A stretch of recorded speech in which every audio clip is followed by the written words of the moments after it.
I'll make a motion for the adoption of the agenda, November 13th, 2017. Do I have a second? Mr. Greenstein, all in favor? Rachel? 6-0. Thank you. We'll now have student and community comments. There is a microphone right over there. We would ask that everyone identify themselves for the record and know that we do have a 3-minute limit. Thank you.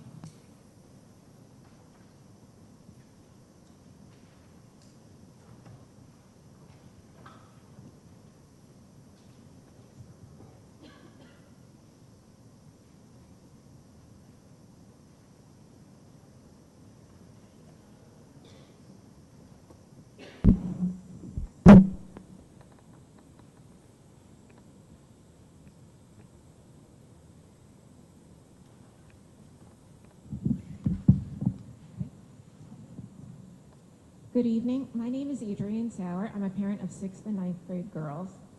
Last year, we found out that my husband had to travel extensively for work.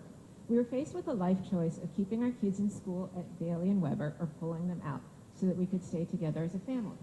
We chose family. It was a challenging but rewarding experience. We are particularly grateful to Dr. Mooney for allowing our daughters to participate in extracurricular activities last year. Our daughters made new friends and were also able to make contributions to the school district and our community through Science Olympiad, robotics, and the Gay Straight Alliance. My husband is traveling again this year, and we were faced with the same choice. When we asked about participating in extracurricular activities again, the BOE's response was to propose a revision to Policy 5200, co-curricular and extracurricular programs, which will explicitly prohibit kids like mine from participating. I wanted to address some of the concerns members of the BOE have raised in justifying this policy. The BOE has said that they are concerned about legal liability. This could easily be resolved by having parents sign a waiver. The BOE is concerned that some neighboring districts do not permit homeschooler participation in clubs. Conformity is not a reason to exclude.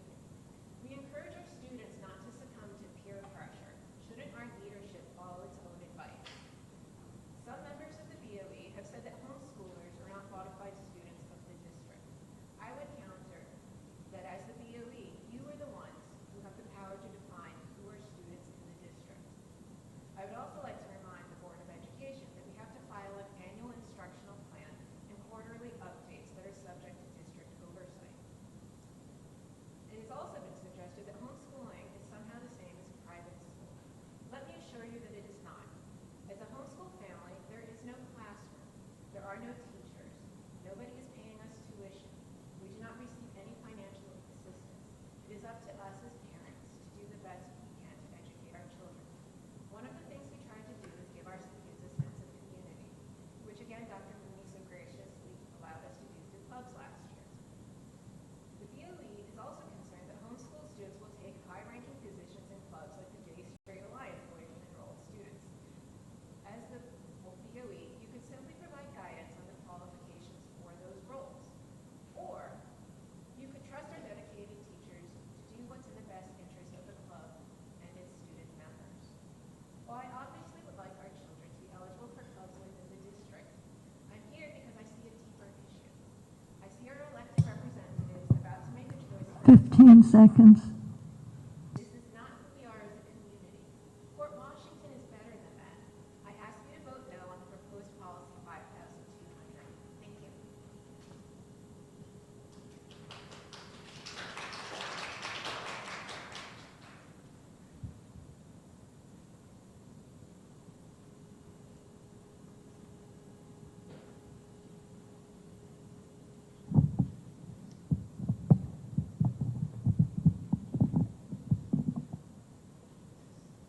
My name is Alexis Sauer.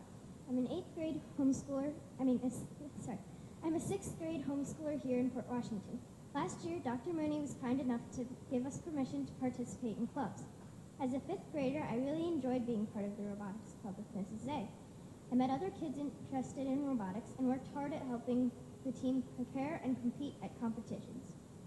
I really like being part of the Port Washington community. I worked with my mom, my sister, and Schreiber students to plan, organize, and run the Manor Haven STEM Night, Guggenheim STEAM Night, and the library's end of summer reading STEM event. It took a lot of time to plan and test activities, but it was a lot of fun, and I'm glad I could make other kids happy while teaching them about STEM. Maybe you saw the flyers for the STEM and STEAM nights? I made those. This year, my dad still has to travel, and we decided that being together was still really important, so we're homeschooling again. I was looking forward to spending my time with my friends and making new friends at other clubs. My parents told me that the proposed policy 5,200 co-curricular and extracurricular programs says that I won't be allowed to join the other clubs. They tried to explain their reasons, but I still don't understand. Why don't you want homeschoolers like me to be part of our community? I'm asking you, as members of the BOE, not to move forward with this policy and allow us to be part of our community. Thank you.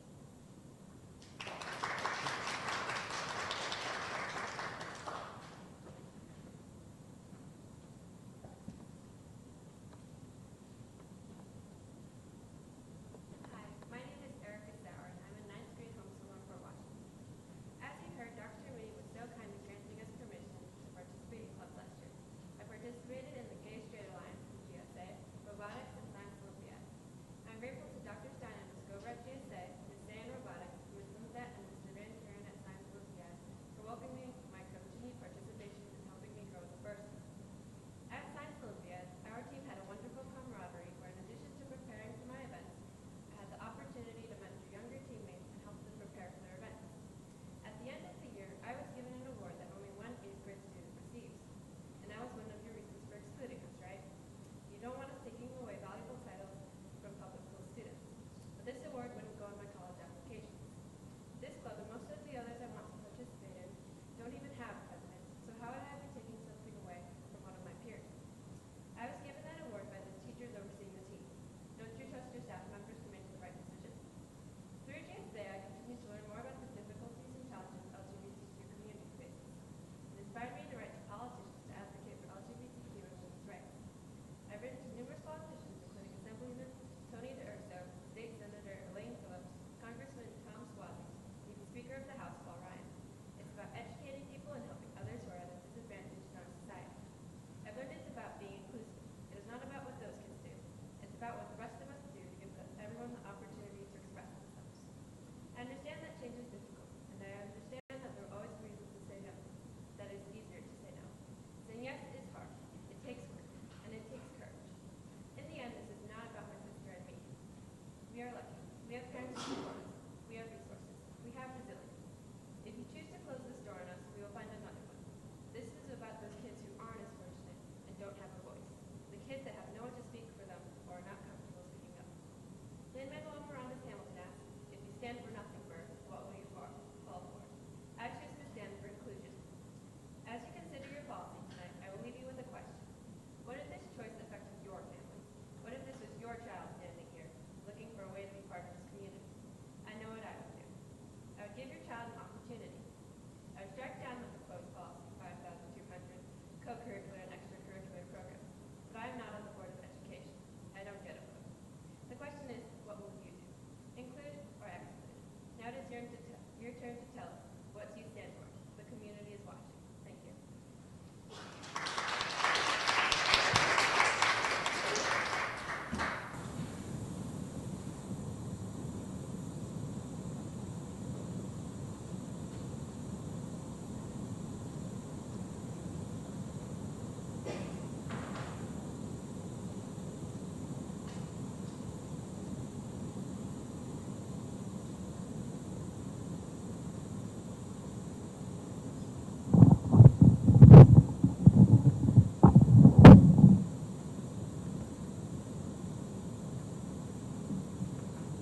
Hi, my name is Olivia Platt, and I came here today to advocate for my teammate and good friend Erica Sauer.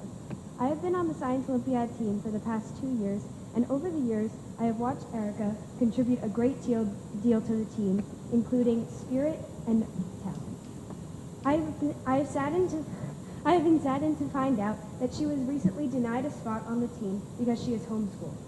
As a high achiever on the team, we feel that she should be reserve the spot, and the rest of us advocate for the team as a whole. It is ironic that we were honored here at a school board meeting for our participation on the team and our talent. However, now one student is not allowed to participate, and that is what makes me upset. We hope that you take our thoughts into consideration.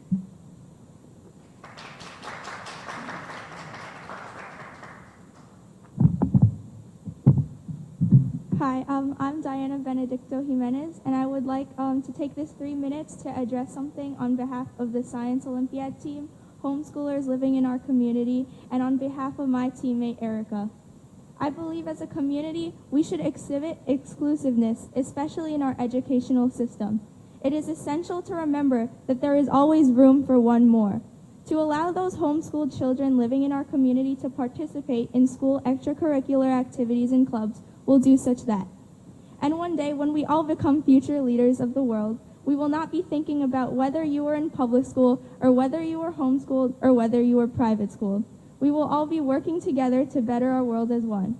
A kid does not deserve to be prohibited from doing something they are so greatly passionate about, especially because they are homeschooled. On behalf of the C.P. Weber Science Olympiad team, we hope you will take our request into consideration. Thank you.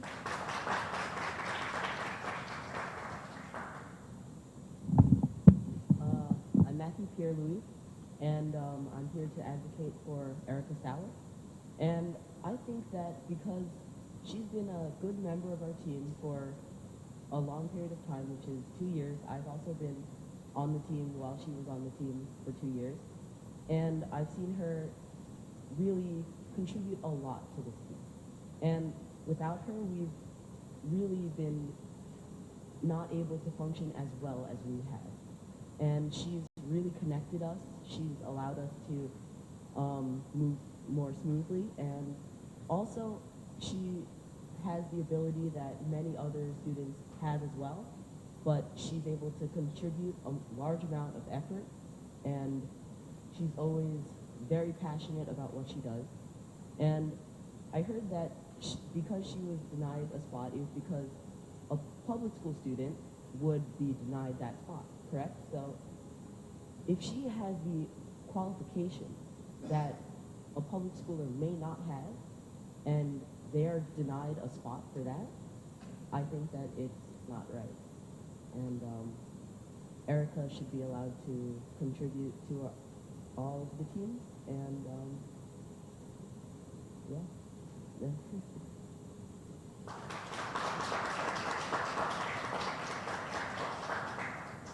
Hi, my name is Diane Figueroa-Ducharme. I'm not here to talk about homeschooling and this issue. I think it's wonderful, though. I'm so impressed by how many children are homeschooled, and I personally think that you should allow them to participate in any club they want to. I think it's wonderful for our children who are not homeschooled to be exposed to children who are. It's just a wonderful thing. So my hat goes off to all of the parents here that are homeschooling their children and the wonderful accomplishments that those children have made. My question is this, and I can speak on any issue I want, right? It just seemed that everybody was coming about homeschool. I want to make sure I'm not speaking out of turn. What I'd like to know is, I appreciate that administrators in our community are allowed a certain amount of discretion to make decisions. And my question for the Board of Ed is, what is their appeal?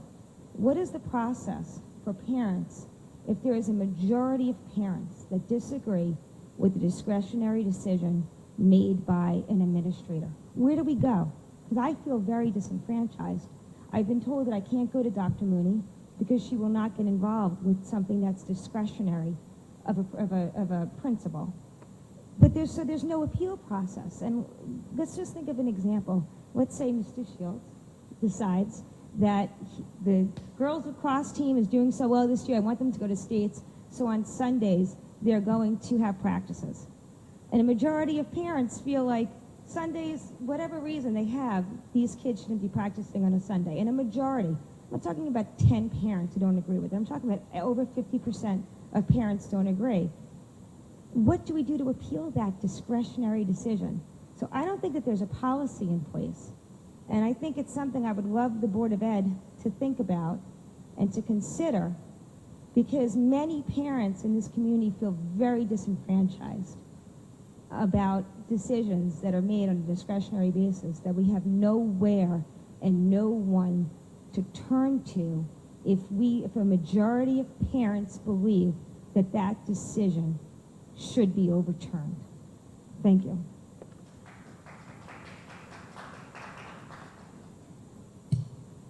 I just want to start off by thanking everyone that came here tonight to speak to us about whatever their issues were, and even if the board does not always agree with the point of views expressed, we are grateful that people come here tonight to speak directly to us about them, and particularly the students, so well spoken, and we really appreciate hearing from all of you. So thank you for taking the time to be here tonight.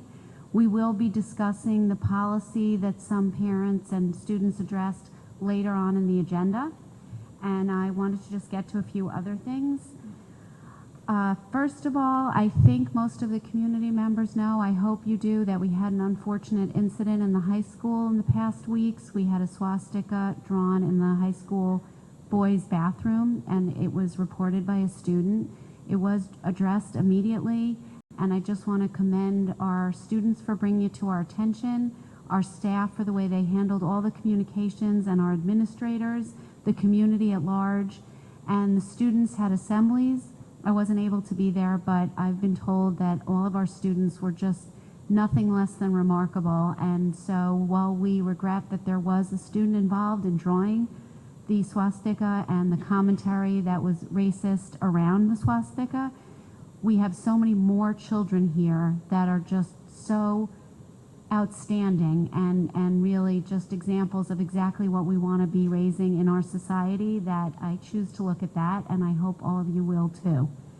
And we did have our community forum last week. Was it last week? It was last week. And it was really well attended. I want to thank everyone that came out, and I want to thank our legislators for all their support. And we are looking to find ways to increase our state aid and be able to fund things in our school district in better ways without having to get more money from each of our taxpayers. So we're hoping we're successful, and we hope everyone that hasn't yet will write one of the letters. There's a link on our website, or sign the petition, because it is helpful to our legislators to accomplish our goals. And just speaking finally to the issue this evening that was raised about anybody in our school district that's feeling disenfranchised and they don't know where to go and where to turn, there is a very well-versed and strong chain of command that we ask you to follow. There is not the idea that anyone in our school district can just make arbitrary decisions as administrators that everybody doesn't watch over and look to. We just don't always agree with overturning their decisions because they do have discretion in making them. That doesn't mean that someone isn't reviewing them. So if someone isn't happy with a decision that was made by a principal, they can bring it further along the chain of command to decision. It doesn't mean that it will be overturned. But any decisions or any issues that deal with you personally, we invite you to speak to us privately at another time. We can't go into it here at this meeting because we have more business to attend to. If you want to speak to it more afterwards with me, I would be happy to. Thank you. And now we have some certificates. Rachel. So I'm going to present the certificate. Can you hear me? Yeah. Paul D. Schreiber High School was informed by the National Merit Scholarship Corporation that 7 students in the class of 2018 have qualified for semifinalist classification in the National Merit Scholarship Program. Approximately 1.6 million students nationwide took the qualifying test, and approximately 16,000 million students have earned the designation as semifinalists in the competition. The students now will complete an application form that includes information about academic performance as well as recommendation from the school counselor. This supporting documentation will be crucial in determining whether students become finalists in the process. The entire school community is very proud of the students' achievement and wishes them well in the next stage of the process. Please join me in honoring the following Paul D. Schreiber High School students, and hopefully I'm going to get all the names right. Zachary Katz, and can we hold our applause till the end and we'll applaud for everyone at once? Zachary Katz. Come up there.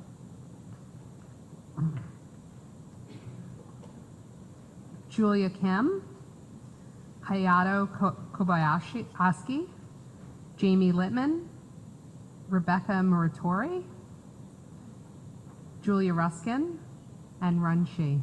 Congratulations, everyone.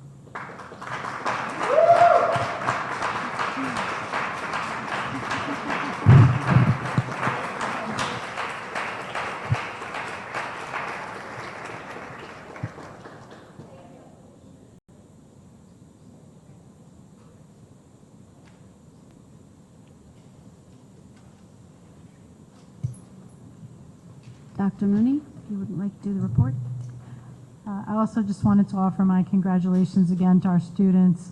I think maybe a few weren't able to attend tonight because we did change the meeting date, but we're very proud of our students for this great honor, so thank you. I also just wanted to speak for a moment to the unfortunate graffiti that was found in the Schreiber boys' bathroom and that we responded immediately. Our investigation does continue with it. I was present for the student assemblies that Dr. Pernick and the administrative team at Schreiber held the Friday after, and our students were very emotional. They were very passionate, and they were very on point about the incident, and I think they all handled it very, very well. One of the questions that has been asked is, what is the status of security cameras in our hallways and in our schools? Security camera installation is a part of the bond. It's actually quite a complicated process. There's a lot of technology involved, and we are in the midst of making sure that that is in place and moving that project along. It's not the total answer, but sometimes it could help us in hallways to identify perhaps who might be responsible for such things. We hope it's not a frequent occurrence of ours. It also provides us these incidents with teachable moments with our students, and we do continue to encourage and foster that as well. For the past couple of board meetings, we have had some commentary from some of our community members and families regarding the school calendar and some other holidays for us to consider including. So I just wanted to address that. We have heard those requests. The school calendar is also a bit of a complicated process, and so we are in the midst of our deliberations. There are a number of things for us to consider when designing the school calendar for the upcoming school year. And so we do have a 180-day minimum requirement for state aid purposes, and the state has undertaken a very comprehensive review of those regulations and told us they would be issuing us more specific guidelines a little bit later in the school year. We are also awaiting, we base our calendar in part on the BOCES calendar, so we're awaiting that. We also have contractual obligations with our own bargaining units that must be considered as well. So it's all under review, it's all under consideration, and I've been discussing it with the board as well, and so we will be looking at some possibilities and getting back to everyone as soon as we're able to make a good decision about where we are. November is a very busy month for all of us, and as you know, school students were not in session on November 7th, which was election day, but it's also a superintendent's conference day for our staff. It's a fantastic opportunity for professional development, and a lot of our staff work very, very hard to put together meaningful and productive activities. I'd like to thank Dr. Westervelt and the principals, the directors, the teachers. There's a staff development committee. There's a teacher co-chair that works with the administrator, Dr. Westervelt, and everyone puts a great deal of time and thought into it. The process starts actually sometimes as early as June or the summer, and so we really look to secure professional development that will enhance the work that all of our our staff does. And we do include our paraprofessionals, our clericals, so we really make it a very comprehensive endeavor. So something else that's just upcoming to be excited about is the Schreiber Drama production this year. It's this week, the end of this week. It's Charles Dickens, A Christmas Carol, and we are very excited to have this production in our refurbished Schreiber Auditorium. So I encourage everyone, if you're looking for something for the family to be involved in this weekend, I think it's a great opportunity. We have had a really, really outstanding fall season for our athletics, and so we're really proud of their accomplishments. This evening we will be actually having a brief presentation from Stephanie Joannin, our Director of Health, Physical Education, and Athletics. She's going to speak to just the piece regarding athletics because she did a very thorough review of physical education and health at the last Board of Ed curriculum meeting. So we look forward to her presentation. Before I close, I'd just like to ask Ms. Fennick to give us a brief enrollment report. Thank you, Dr. Mooney. As of November 3rd, 2017, we have 5,552 students. We have an additional 10 students today than last year at this same time period. Thank you. Thank you. I know Mrs. Sloan also mentioned the community forum that was held last week. We've already started our budget development process, and so we'll be working on that throughout the winter months, but we have a lot more information coming with that. And I will simply close by wishing everyone a very happy Thanksgiving. It's hard to believe that in another week or so we'll be celebrating such a big holiday. So thank you. Okay, I'll now make a motion for the approval of minutes for October 17th, 2017 and November 8th, 2017. Do I have a second? Mr. Greenstein, all in favor? 6-0, thank you. And we will now go to the discussion item. Dr. Mooney?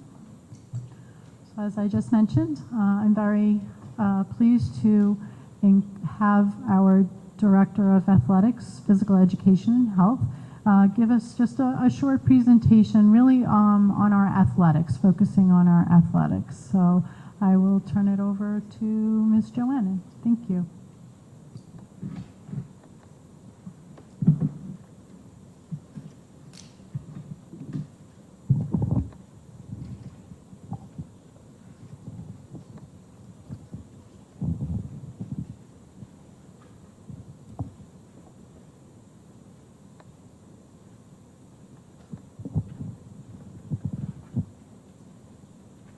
Okay, everyone, hi. Can you hear me? I have people in the back telling me how loud I am. First, I want to thank everybody for the opportunity, the board and Dr. Mooney and the Central Office administrators for the opportunity to talk about the athletic program today and talk a little bit in front of all of you.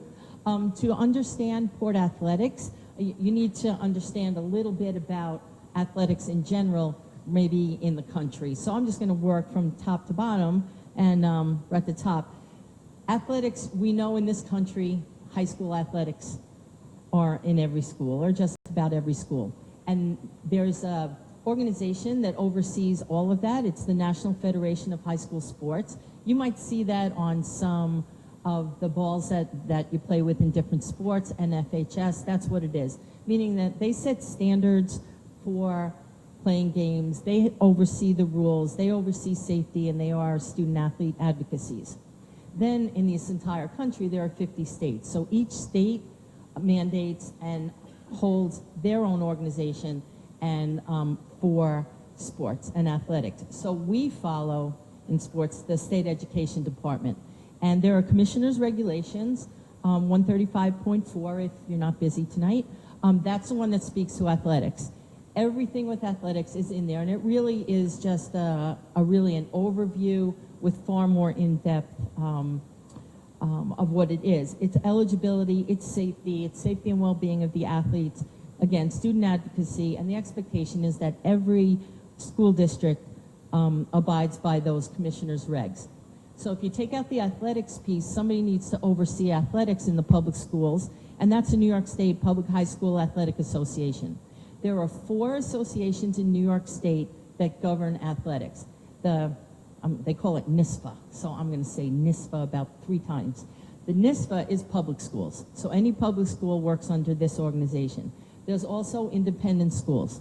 They're the AIS, there's Catholic High School Athletic Association, and then there's the PSAL, which is the city schools. Those are the 4 organizations that occupy or make up the athletics in New York State. So specifically, we're the public schools, and if you think about it, it's the NCAA of New York State, okay? And the state education department is like our governor. He oversees everything, and then the NCAA takes care of athletics.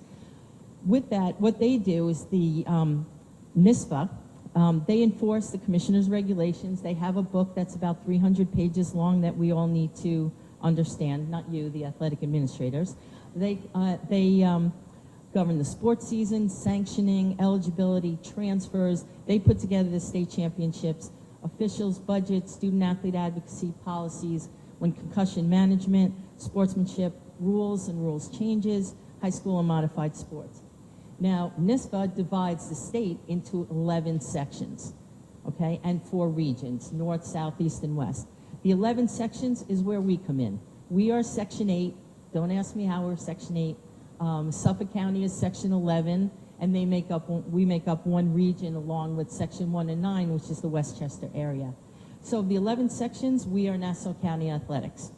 We follow all state ed department guidelines, NISPA policies, and then what happens, we are 57 schools in Nassau County. And then when we play our sports, we are divided into, especially for postseason play, because somebody brought up today about state championships, they divide postseason championships into classifications. So if we play a major sport like soccer, basketball, lacrosse, volleyball, softball, we are a AA school. They have AA schools, A schools, B schools, C schools, and D schools. We go from there. Now, Port Washington, we're a dues-paying member of NISPA. All of the athletic administrators, we are a very collegial group of athletic directors because we all know what not only a big job this is, but a big responsibility, because we need to make sure everything is signed off, our athletes are cleared, our athletes are eligible. We make one mistake, it could affect the entire program. Okay. Just some tidbits, did you know, and I know we were talking about homeschooling today, this is state ed department commissioner's regs, and only bona fide students can participate in interscholastic athletics. That's defined by you must be taking 4 subjects plus physical education and be registered in that school. So not only homeschooling is something that gets brought up, but oftentimes what comes across my desk is our athletes or parents that send their child to private school, but they live in Port Washington and pay taxes here.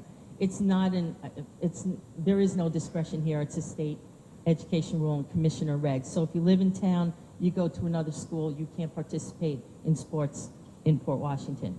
Modified sports is another name for middle school sports, and the idea of middle school sports in 7th and 8th grade is really to introduce student athletes to the sport. When the numbers that come out for a sport get a little bit too much, we may have to cut, but we try to be as inclusive as possible, and the rules for modified are that everybody plays, and that everybody plays equally. So that's a little different. Students in 7 through 12 participate. There's no 6th graders that are allowed to play sports in a public school. They're considered elementary school. So you're too young if you're under age 12, and you're too old if you're 19 before July 1st of 12th grade. Now, we have many students that transfer in from other countries or come in, and sometimes they may be 17 years old, and we put them in 9th grade. They're going to age out because they'll be 19 before July 1st of their senior year, so they'll be too old to play. And you have 4 years of eligibility once you enter 9th grade, 5 years if you play up at the high school level from 8th grade, and 6 from 7th. So if by chance you leave the school or leave the country or you need to travel with your family and you've already started to play, your clock still ticks, so you would have lost a year. And transfers, we often have transfers. You can transfer back to your home school one time. And this prevents athletic shopping, which happens in many places around the state, where I want to go play basketball at this school, I want to come back to Port and play soccer, and then I want to go play football someplace else.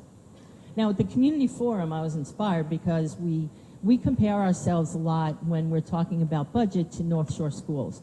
Well, in athletics, it's all about enrollment, how large your school is. So I thought it would be nice to give a little comparison of where we fit. So of the 57 schools in Nassau County, we are the 9th largest school. And you can see the top 8 before us, Freeport, Uniondale, Hempstead, Massapequa, they are not North Shore schools. And all the way down to Calhoun. The teams we often compare, the schools we often compare ourselves to in terms of the budget and academically are Manhasset, Great Neck, Garden City, Jericho, Roslyn, Wheatley, Oyster Bay, and you'll see how big those schools are. And these are high school numbers, and that's what the state uses for competition in athletics. We play a AA schedule. If we do go to playoffs, we play the large schools.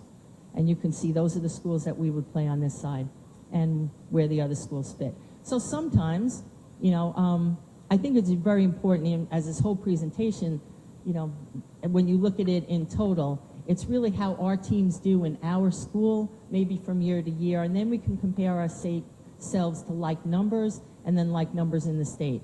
Now, so you know, Oyster Bay and Wheatley are one of 4 C schools. That's all there are in Nassau County. So oftentimes, somebody's going to make it to a regional tournament, and oftentimes someone makes it to a state tournament. There's just not the same amount of numbers that there are in the AA, which is what we are, and the A classification. Some individual sports like track, wrestling, gymnastics, they're large school and small school. There's only 2 divisions, and you can see the numbers there. So when your son or daughter comes and plays a sport, why are we playing this team in this sport and this team in another sport? It all has to do with numbers and how they align the sport. Again, this is high school. I have no idea why it turned like that, but it's cool. Okay. Just some current facts for us, just for everybody here. 57 schools in Nassau County, we're number 9. So big school, lots of teams, and a lot of kids playing. So we support 82 teams in grades 7 through 12, and that's reflective of a large student population. There are 50 teams at the high school, 32 teams at the middle school, and we have 109 coaches. Participation numbers, if you're interested there at the high school, this is last year's numbers. We had 972 athletes participate, and unique total is those that only play one sport. Okay, so all the rest of them play multiple sports. 723 at Weber, 453, and then you can see the numbers at the end there. Hiring of coaches, just so you know how we hire. This is on the athletics website, so I just took it off from here. But I thought it would be interesting to know that our coaches need to be certified, they need to be licensed. So if they're a physical education teacher, they have all the certification needed to coach. They can coach any sport, anytime. Any other teacher already has a teaching certification where they have already taken courses in child abuse, school violence prevention, but they also need to have certifications in first aid, CPR, AED, and concussion management every 2 years. And if they're not a teacher, they come from out of district, they need all of this, and they have 5 years to get a license, which includes some coursework and practical work. All coaches are fingerprinted and background checked. State Ed Department loves when educators coach your kids. So do we in the school, but oftentimes we can't find or we don't have enough teachers who can, of the 109, to coach. So we try to get teachers as much as we can. When we can't find them, we'll look at a district. The athletics budget. We hear oftentimes athletics gets so much. So now you know. Of the $151 million budget the school district has, athletics gets about 1.7. This is a good point, is that similar to the school budget, there are fixed costs. So the school budget every year, Mrs. Callahan talks about rolling it over if everything's the same. The school budget has salaries, health care, and pension costs. that are there every year and the next year and the next year. Those are fixed costs, and they make up close to 90% of the budget, maybe 80-something. In athletics, the fixed costs for us are salaries for coaches and supervisors, officials, and transportation. So the 1.7, it's really 1.5, and that's to run the athletic program. The other column over there is the next 11%, which is about $187,000, goes to equipment, reconditioning, entry fees, and so on. So you could see. So to run an athletic program with what you see, that's our budget. And 89% of it is already fixed from year to year, and our players not even being on the field. So we, like everybody else, would love to get additional revenue. We have a Viking Sports Foundation in this district that is the booster club for all the sports, and they have been very helpful in the past to get our I don't even know what to say, Whitney Field turf, the older turf, get that. We've had scoreboard donations, donations to teams, safety equipment, and they were very instrumental in helping us pass the bond. We also have team parents that help out. They'll donate money or they'll have their own fundraisers. We have individual donors in this town that have been very generous. Some have been recognized and some have asked to be anonymous, and they've helped the athletic program a lot. And they've also helped, and I'll just tell you, we routinely have people say, I have $500 for any student that may not be able to afford sneakers, track shoes, things like that. So people are very good. And then we have fundraising events for some things that we may want on campus. And now that we have 2 new turf fields, the bond just paid for the fields. They didn't pay for scoreboards and benches and some equipment for our teams. So they help. Important to note also that the nice sweats and gear, I guess you'd say, clothing that you see our athletes, the school budget, we're not allowed to pay for any clothing, no coaches' clothing for kids that are extra beyond what they need to play in, or safety equipment. So when there is a fundraiser by a team and they say it's going back to the team, it is going back to the team. Unfunded mandates, we hear this. Ever since I became administrator, I think that's like one of the words we say so much, unfunded mandates. So when state ed decides that there is a new concussion management protocol, or there are new no more aluminum bats in baseball or softball, we have to get them through our budget. Newsday comes out with an article about the safety of football helmets, and they rate them. And then everybody looks at that and they say, where are we with that? Now, we had 5-star rated, so we were fine.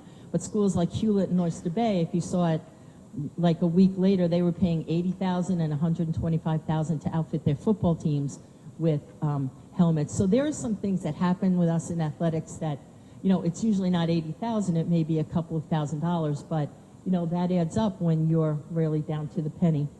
The more of our teams that make the playoffs, the more money it costs us to run it, because that's all postseason. And then Mother Nature.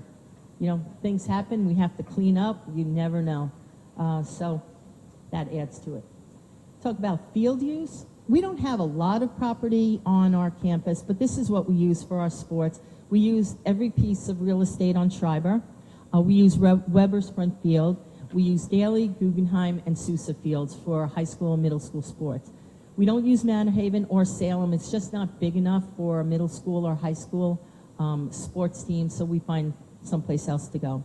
People in this town, in this community, are amazing. So we get Sands Point Country Club for our golf teams. The Village Club lets us use them for free, or sometimes we just pay for some balls or something to just help administratively. But compared to other places, we're very lucky here.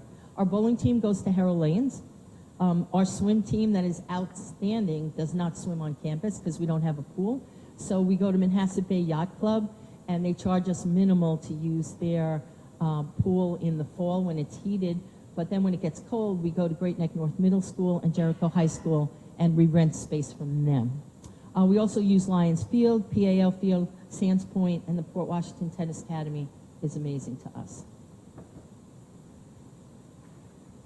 The accolades and accomplishments, the next 2 slides are bragging slides. So I went back 10 years because just to get a perspective, I don't think I highlighted any teams here just what we do that makes Port Washington special. And then when I get to go to my athletic directors meeting, we get a school of distinction, which is all of our athletes in all of our varsity sports with a 90% or higher GPA and get a nice award, and only 5 schools get it, and we're better than Massapequa. I love it. So these are good things. All of our teams are scholar athlete teams, and we've been recipients of sportsmanship awards, conference championships. Sometimes you don't know this, so I went back 10 years and gave you some really good things. And our kids are amazing with the way we fundraise. I don't think there's any school that's better with Coaches versus Cancer. Okay. And this is what we did in the fall. Amazing. All of our teams went something in the postseason. A little disclaimer, this is the fall. I'm not sliding anybody, but this is just what we did, and we keep it current and keep it present. I think we do a great job with community service, none better than the Serve to Serve. Right now, if anybody has been part of that program, it was started by Justin Suzanne and the boys varsity volleyball team in last spring, and it now extended to the fall with the girls. Students who otherwise would never pick up or have the means for a tennis racket, we started a Serve to Serve. We're Serve to Serve, so it's tennis. And I think, I talked to Justin, we may look to take this on the road with us with other schools like Serve to Spike or Serve to Hit. Get kids in the community that may not ever have the opportunity to come on campus. This is done on a Sunday morning, and if we can expand it elsewhere, it's great. The Turkey Trot, we have our lacrosse teams and our track teams at the Trot helping out with water, student athlete performances at the National Anthem, and teams raise money for a lot of good things.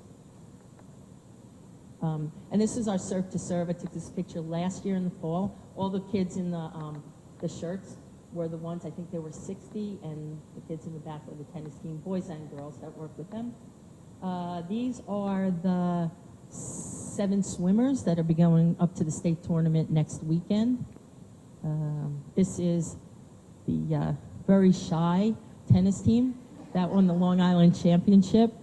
This is one of those, tennis doesn't end in a state championship, so they were the champions of Nassau, 57 schools, and the champions of Suffolk, another 54 schools. So that's pretty special for them. How do we promote our sports? Oh, what is this? The football team. I forgot one more thing. Our football team, we moved out of Section 8 and played an independent schedule and played in the Yonkers Hudson River Football League and won the championship this year. So this is their Twitter page picture.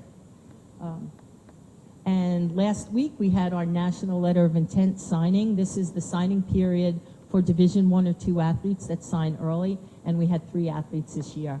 Of course, we have other athletes during the course of the year that play in college, and come in May, we're going to do something special for them on the steps of the school when everybody's committed to a school. They may not sign, but these girls are playing Division I, and they're receiving scholarships next year.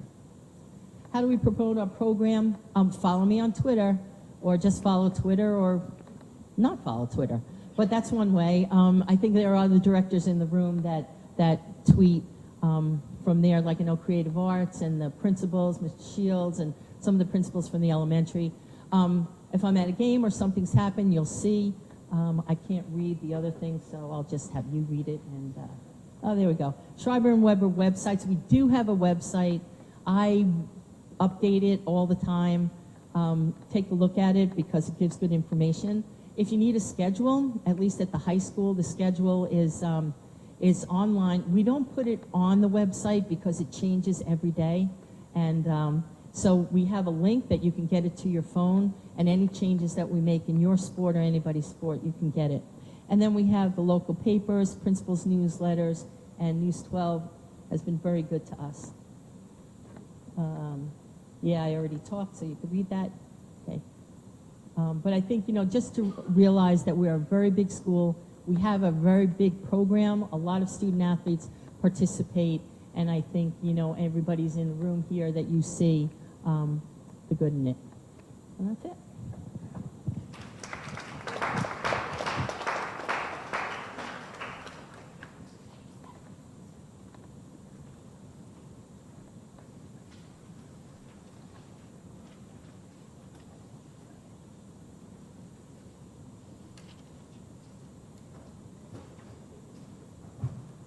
Thank you very much for that presentation. I'm going to ask if anyone has questions, so don't leave. And as always, entertaining. Thank you. We had a presentation at the curriculum committee meeting that I know curriculum committee will speak more of, but Stephanie Joannan is the head of phys ed and athletics, so we heard about that as her day job, and tonight we heard about her night job. So we can see that it's quite a bit of work, and thank you for the presentation. It really highlighted what's going on in athletics very well. Thank you. Does anybody have questions? Other comments? Okay, you're excused. Thank you. We'll go to committee reports, policy and personnel. Do you know the date of the next? The next meeting will be on November 20th at 9:30 a.m. and I will tell you what we will be discussing in one moment. Right, we will be talking about the youth facility usage. Thank you. Yes, the meeting's at 9:30. Yeah. Budget and facilities, Ms. Weisberg? Our meeting is tomorrow morning. We haven't had one since the last board meeting, but right before the community forum, we did have a special board meeting to approve the two bond construction projects at Manor Haven and at Guggenheim. They both came in under the projected budget, so we were able to approve those, and we'll begin work there very, very expeditiously. And tomorrow at the budget facilities meeting, we'll begin some very, very preliminary budget conversations, and we're going to discuss the use of our fields and the GMAX testing that was done on the old turf field. 8:30 tomorrow morning, Daily Annex. Curriculum, as Mrs. Sloan said, we had a discussion on physical education and health, which is also Mrs. Joannan's responsibility, and we learned we go above and beyond what our requirements are. In health, we give it an extra semester that, because we think it's really an important issue, and that certainly is a growing issue, and with all of the stuff going on, we're very on top of it and have a very robust curriculum in that department. And we have 1,100 student athletes, but we have 5,200 phys ed students, and every student in the district receives physical education, and we have a very robust program there as well. And Stephanie did a great job on that, and I think is that up on our webpage yet? Yes, it is, and anybody who wants to look at that report can check it out on the Curriculum Committee website. We're meeting this Friday, and we're going to have an update on the high school English honors program, and that's at 8:30 at the Delhi Annex. And that's it. Thank you. Tonight's presentation will also be put up on the website shortly, so anyone who missed it will be able to see it. I'll now go to the action items, items A1 through D11B, pulling D7B. Do I have a second? Ms. Spays, all in favor? 6-0, thank you very much. I would just like to thank for their generous donations to the school district, the Manor Haven PTA, the South Salem Elementary HSA, the Sousa HSA, and Charles Comer. Thank you very much for all of your generous donations to our school district. And okay. We're going to board policy. So tonight is the first reading for policy, wait, which, am I doing this first one? This is the second reading for this one, correct?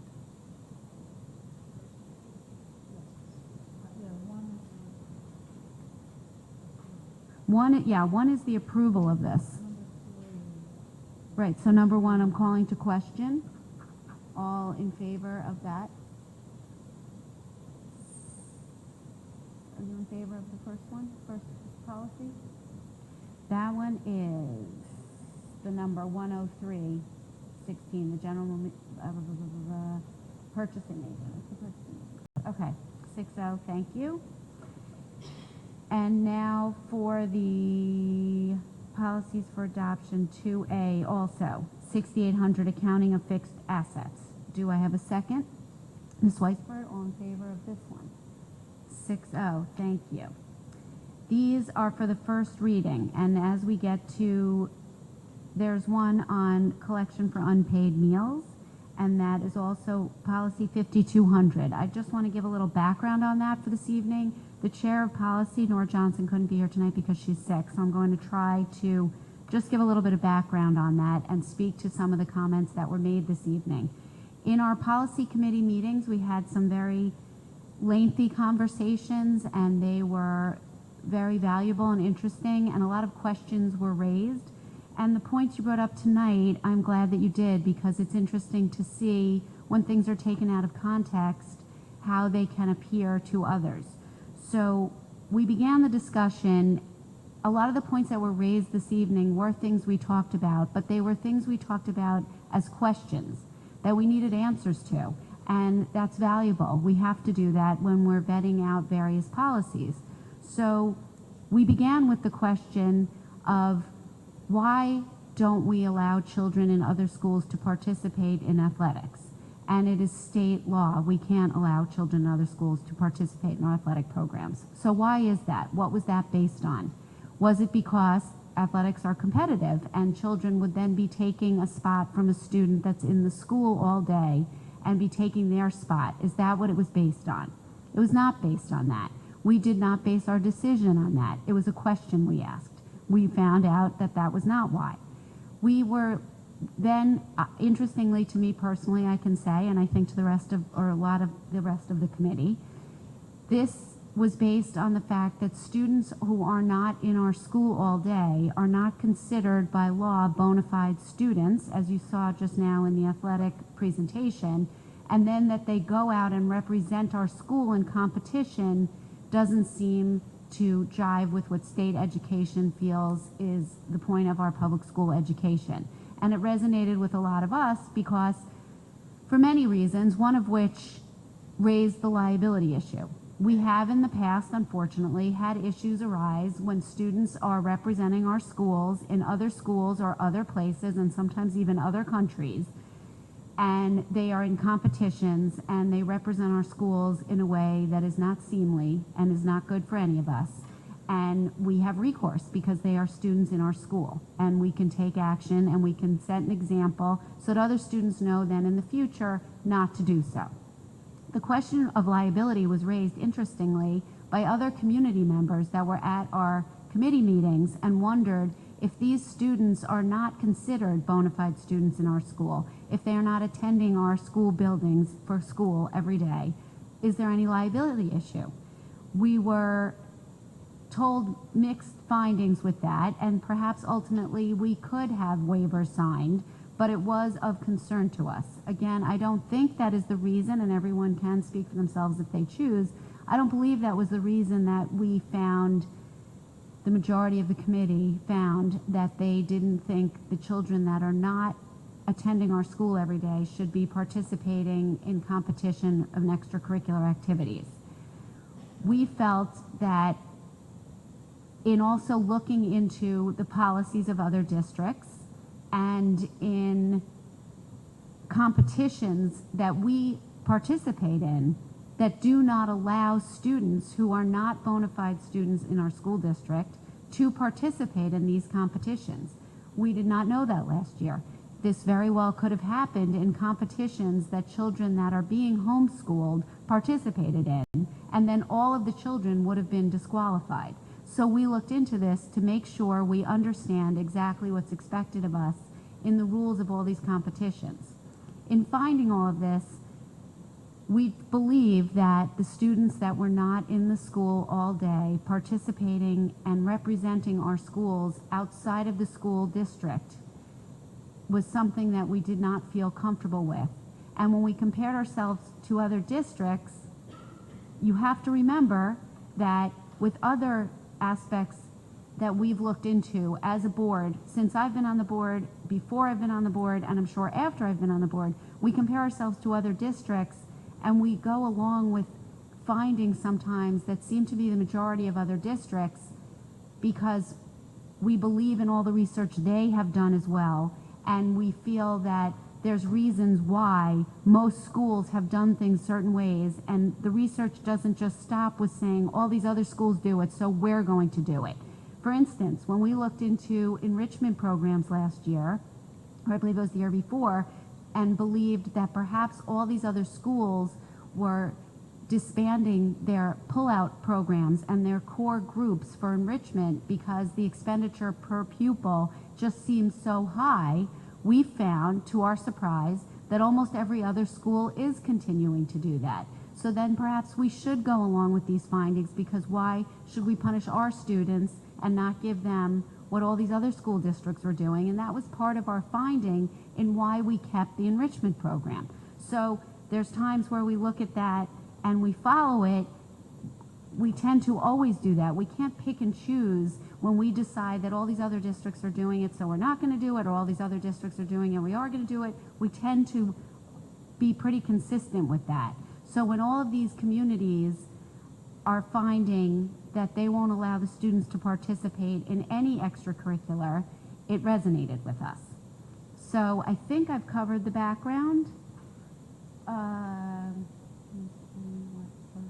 Oh, okay. Also, in case anyone doesn't know, first reading of a policy is an opportunity for us to talk about the policy if anyone is interested. Often it's something like a accounting policy and people don't seem to be too interested, but tonight's some people seem to be. The first reading would be where we put it out there for the community. It's in the backup, it's on the website. Anybody who wants access to it can get it. And any board members that want to comment or any questions we have of the administrators, we would do that this evening. We would consider any feedback, we would consider any discussion, and then we would have the final resolution at the next meeting. So I'll now open it up to the rest of the board if anybody wants to make any comments or if anybody has any questions. Anybody? No. Okay. All right, and we will have another you do. Oh. Yeah, I just want to state for the record that I was personally very moved by the speakers tonight, and I believe to the extent possible we should always stand for it. Thank you. Yes. I'm also in the dissent on this issue currently. I would just like to state on the record, I would like us to do a little more looking into it. I personally haven't seen all of the research that I would like to see, and I think that if we're following what other districts do, I would want a little more information about why they made the decisions that they made. It's also my understanding that a lot of districts are silent on it, so I might have preferred that we didn't even wade into this situation given the small numbers that it affects in this district. But I think some of the reasons already stated by the community are very persuasive to me. Okay, thank you. I will pass along your request to Ms. Johnson because she's not here this evening, and as I mentioned, she's the chair of the committee. Okay, now I'm on to old business. Does anybody have any old business? New business. I would just like to say for the record, first of all, that we are looking into changing the next meeting, so we ask that everyone stay tuned. We may have to move it to Monday night, December 11th. We're looking into whether or not there are any conflicts for that. We have some business that we might have to take care of that evening, so we will let everyone know in as timely a fashion as possible. And I also would just like to say publicly, I personally am very excited about this. Our superintendent has asked that we hire an independent consultant, someone from outside of the district, much as we did just last year, an independent consultant to look into our enrichment programs. She has asked that we hire someone to look into our guidance programs and guidance department and how we structure everything and what we're doing. And I would just like to make sure we have consensus with the board that we're going to move forward with that. It's not a formal resolution, but just show of hands, everyone on board. Okay, great. And by hopefully the next meeting, we'll have more information from Dr. Mooney on what this will look like. Of course, we will report to the community on it as we did with the prior independent consultant. And we really look forward to hearing more about this. Thank you. And we now have another opportunity for the community to be heard if anyone would like to. And we ask that you, again, remember there's a 3-minute limit.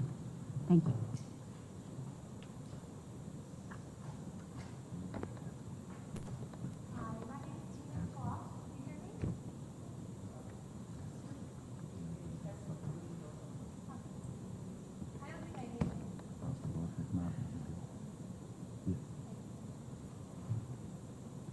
So I am a parent.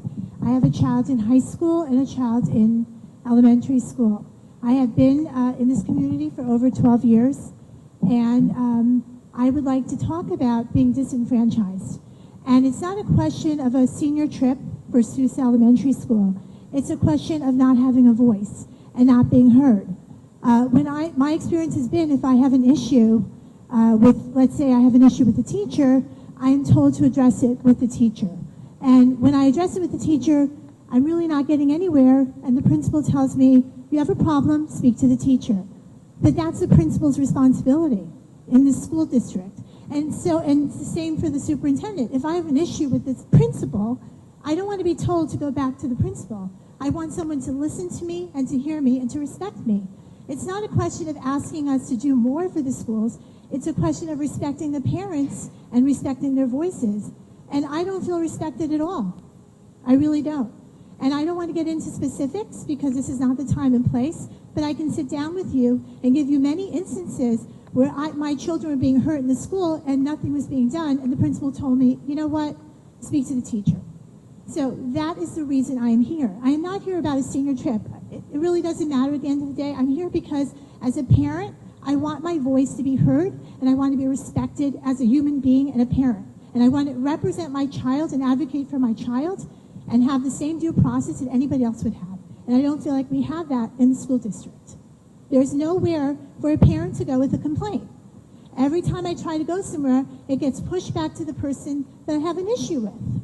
And that's the problem. And I really can't say that about the high school so much because I've had a very positive experience with the middle school and high school. But this has been happening to me for a long time in elementary school, and it's very problematic. Thank you.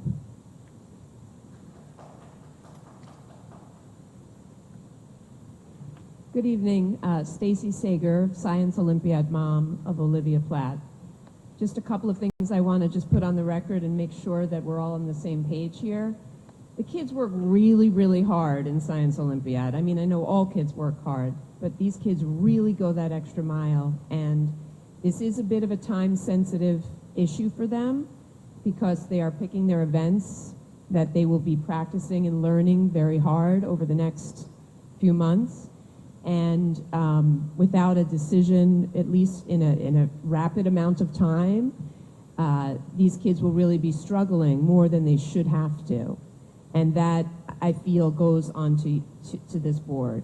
And we would just hope that you would carefully consider it and get this evidence that you say you have and present it regarding perhaps any sort of disqualification based on a homeschooler in a competition, because that hasn't been made clear to any of us. I also want to state on the record that Erica Sauer is a valued member of this team. She is a large reason that you honored this team last year. They work together beautifully, and her family has helped this team greatly and contributed and helped the other parents navigate the process. And I can't think of any better team member than that. Thanks.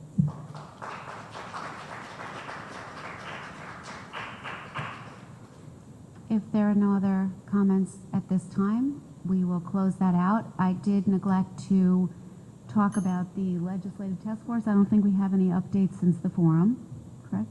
No?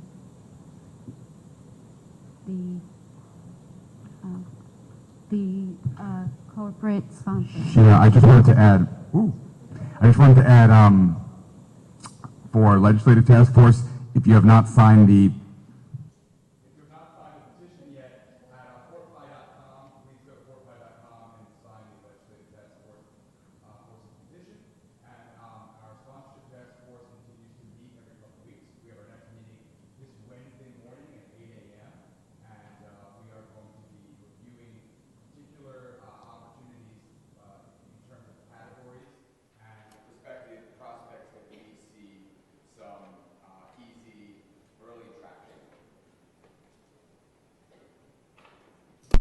Thank you. We're adjourned.